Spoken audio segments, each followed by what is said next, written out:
પંચમહાલના ગોધરામાં પ્રાથમિક સુવિધાઓના અભાવે રોષે ભરાયેલા રહીશોએ પાલિકા કચેરીએ હલ્લાબોલ કર્યો। બામરોલી રોડ પર આવેલી મારુતિ રેસિડેન્સી અને દેવ રેસિડેન્સી સહિતની આંતરિક સોસાયટીઓના લોકો લાંબા સમયથી રોડ, રસ્તા અને સફાઈ જેવી ગંભીર સમસ્યાઓનો સામનો કરી રહ્યા છે।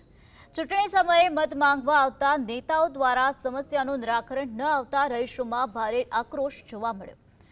નાગરિકોએ પાલિકા પ્રમુખ સમક્ષ રૂબરૂ રજૂઆત કરી તમામ પ્રશ્નોનું તાત્કાલિક ધોરણે નિરાકરણ લાવવા ઉગ્ર માંગ કરી।